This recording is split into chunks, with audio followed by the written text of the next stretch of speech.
Olha, a gente tem falado muito, sobre o grupo de risco. Afinal, esse morador de Dracena que morreu tinha 63 anos. Mas a dúvida que fica é, afinal, o que faz com que essas pessoas necessitem de cuidado redobrado? A Joyce Cremonese preparou uma reportagem para explicar isso certinho para a gente. Isolamento social, higiene redobrada, medidas que estão sendo tomadas para conter o avanço do coronavírus. Algumas cidades da região precisaram lacrar praças para manter os idosos em casa. Foi o caso da cidade de Badibacite. Uma atitude triste, mas é para o bem de todo mundo, é para proteger a nossa população e a gente tem que fazer. O poder público tem que agir, tem que tomar essas medidas para que a população tenha consciência e entenda a necessidade. É para o bem deles. Idosos que fazem parte do grupo de risco para o coronavírus e precisam seguir as orientações à risca.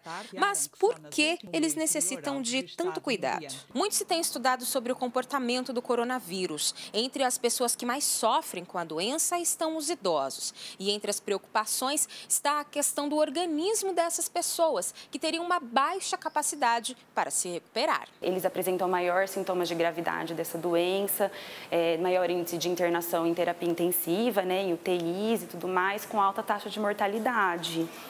E, além disso, também a gente observa que no idoso, normalmente a taxa de mortalidade acontece naturalmente, com o avanço da idade.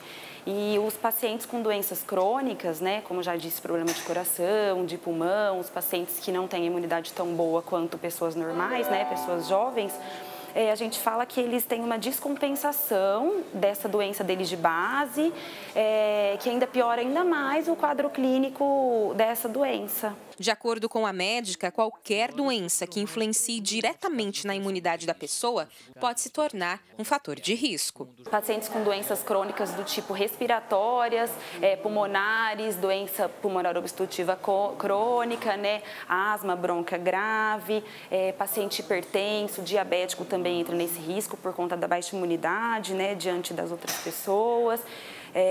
Então, cardiopatas, pneumopatas, pacientes já com uma doença de base imunológica do tipo lúpus. Por isso, diante da pandemia, principalmente para quem se enquadra no grupo de risco, precisa respeitar as orientações. Pacientes com sintomas respiratórios, com sintomas de gravidade, do tipo falta de ar, procurar o serviço de emergência. Se não tiver sintoma de gravidade, se tiver só com tosse, com febre, tiver como manejar em casa mesmo, ficar em casa, evitar sair, se expor e não expor o restante da população também.